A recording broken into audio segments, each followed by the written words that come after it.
Hey guys, welcome back. So today I have a great segment into a mock interview, a great PDF that someone put together, and I found it on LinkedIn. And do you ever hate when you're on like social media platform and if you don't save it or tag it or somehow bookmark it, it's gone forever. Like there's so much content that it's like impossible to backtrack because this same PDF that I tried going back on my LinkedIn, I could not find it for the life of me. But luckily I downloaded it.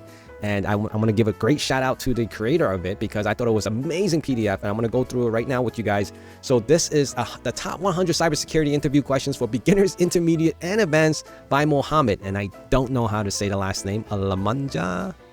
All right, never mind. I'm sorry if I butchered it, but mad props to you for creating all this. So we're going to dive a little deeper into this, right? So one thing that we're going to do is I'm going to give you some tips as I'm going through the slides, as we're going through the 100 questions, and I'm going to see if they're actually relevant or not in some of the ways that I've been, or some of the interviews that I've sat through, or some of the interviews that I actually initiated to see if it's actually even close to it, or does anyone even ask these questions? Let's be honest, right? So let's go over some of the details of it right now. Welcome to the cybersecurity interview. First off, I've never heard anyone ever say that before, but this is just like a mock interview. So obviously it's specific for cybersecurity. We're not doing IT, we're not doing network engineering or anything like that, specific for IT.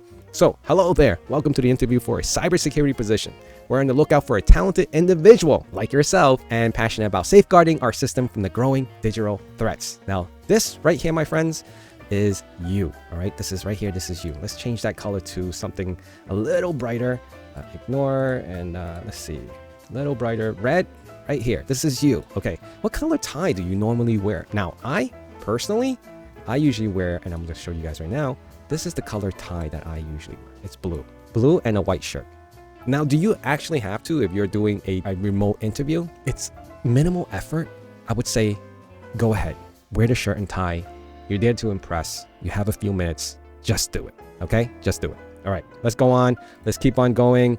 All right, let me clear this all out. What is cybersecurity and why is it important? Normally, I would say I don't think any interviewer would ever ask this question, but unless it's a really junior position, which I would ask to just to see what the way they respond more than what the answer that they're going to give. To be honest, it's how you present yourself, how you clearly and illustrate everything to this person, to this interviewer, on how you can answer it properly. So cybersecurity protects computer system, networks, and data from theft, damage, or unauthorized access. It's important to safeguard sensitive information, maintain privacy, prevent financial loss, and protect critical infrastructure from cyber threats.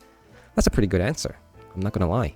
But to be honest, don't memorize this. You have to kind of put it in your own words. Don't sound like a robot when you kind of repeat any of these questions or answers if you happen to come across any of these questions, honestly. The second one is actually something that I've been subject to. All right, define the terms viruses versus worm. It says worm here, versus malware and ransomware. And these are great ways of, understanding it. You have to break it down sometimes. I haven't really been through that many, interviews where it was more definition based, like throwing vocabulary at you and you have to define it. But not to say it doesn't happen still, especially for more entry level, just to see where you stand on what what you've learned and what you understand from, just being in the industry as far as cybersecurity is related. All right. What is cryptography? Cryptography. What is cryptography? Cryptography, guys. Cryptography is the practice and study of techniques for securing information and communication, mainly to protect the data from third parties that the data is not intended for. That's awesome. CIA, no one should be oblivious to this. Everyone should have understanding from every level of studies, whether it's Security Plus all the way up to the CISSP and everything in between. Always talks about CIA. Confidentiality, integrity, and availability. How deep most people normally go is probably not too deep. I've actually sat through an interview where they're like, what does CIA stand for? I'm like, huh? And they just wanted me to see if I knew the abbreviation of confidentiality, integrity, and availability. And that was it. I was like, damn, that was easy. Anyway, number 5, explain the difference between a threat, vulnerability, and risk in cybersecurity. Threat, a new incident with potential to harm a system, plus vulnerability. Known weakness that hacker could exploit equals the risk, the potential for damage when a threat exploits a vulnerability. I'm going to be so honest with you guys. Even at most times, I usually get that mixed up myself. And it's always a good refresher to see and understand that in so many levels because, this may sound elementary, but sometimes you kind of just forget sometimes, right? And these are great segues back into remembering what the core of cybersecurity is. What are some common cyber attacks? And you got malware, phishing, ransomware, denial of service. Yes, all of them. Man in the middle, cryptojacking, SQL injection, and exploits. A lot. Now, I don't believe the coloring of any of these signify anything of any difference. I think each one of these are equally just as dangerous in its own ways. So I think this is more of a design kind of thing. It's, what's more important over another. All right. Malware is equally just as disruptive as phishing and ransomware and so on and so forth. What is phishing? Provide an example. Phishing, a cyber attack which malicious actors employ deceptive emails or messages to deceive individuals into disclosing sensitive information. As I'm reading all these questions, it's pretty much like you're going to be a walking dictionary for some of these interviews that you're going to be sitting through, especially if the interviewer, hiring manager, whatever it is that they're asking these questions, and they will ask these questions, some of them, not all of them.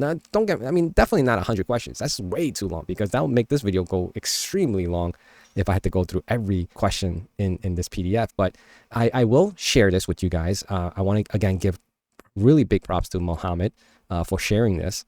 And, we'll go through the top 10, at least the top 10. And if you guys really want to go through this, study it, know it. And most of you probably already know it. And these are the questions that they may ask during an interview, which is legitimately true. I've been through it. I've been asked a few of these questions myself. What is a brute force attack? How can you prevent it? What is a DDoS attack? And how does that work? What is port scanning? What are cookies in a web browser? How can you prevent a man-in-the-middle attack? This is a good one. The type of attack where the hacker places himself between the communication of two parties and steal the information. Use secure communication protocol, verify digital certificate, and avoid public Wi-Fi for sensitive transactions. Implementing strong encryption also helps. What is XSS? What is an ARP? As address resolution protocol is a protocol for mapping an internet protocol address, IP address, to a physical machine address that is recognized in the local network. Awesome. What is a botnet? Okay. What is a social engineering? Give an example. Awesome things here for you guys to enjoy and read and just brush up. And these are legitimate questions. Again, I want to repeat that. Define the terms of encryption and decryption. There's so many. And I went through the entire list. Now, is it realistic in people asking these questions? Yes, of course. That's the whole point of an interview, especially if you're going in for a technical role. They expect you to know a lot of these things. They may even ask you, now this is very high level. They may even ask you something along the lines of what current, 0-day exists and what current, hack happened in certain industry, especially you're applying for that industry, whether it's finance or, crypto or real estate. There's going to be those times where they get compromised, like Target, retail, and they want you to see if you actually follow the news and kind of, explain all that. Like, what do you know about it? How did it happen? What kind of research have you done on your own to see where it started or where it got them, right? So a lot of questions that are great in this one, I believe. And I think that it's something worth your time reviewing it, because I'm sure you're going to review it. And, because it's equally important for anyone. And he was right? It's not just for beginners. It's also for intermediate and advanced people in this field. So I just want to finish off and say that I did not go over the 100 questions, and you guys can actually do that on your own. At least I went through about 10 to 15 of them, high level. We didn't dive very deep into each one of them, but just as you're sitting through the interview, it's not like everyone's going to expect you to know every single little thing. You don't have to be the walking dictionary, but at a minimum, you should be able to at least answer like 4 out of the 5 questions that they ask you, or maybe 7 out of the 10. Like, there's probably going to be a percentage where you're going to be able to answer what they ask of you. And there's probably going to be a time where you're not going to be thinking straight. You're going to forget something. And even though it may be on the tip of your tongue, it's really how you present yourself at that crucial moment. But in short, this PDF, if you go through it, you kind of have a high level of remembering it, knowing it. It's definitely a good thing to have on your side as you're sitting through these interviews, especially the technical interviews. So I just want to leave it at there. And hopefully you guys will hit that like, comment, subscribe, and I'll see you guys again really soon. Bye.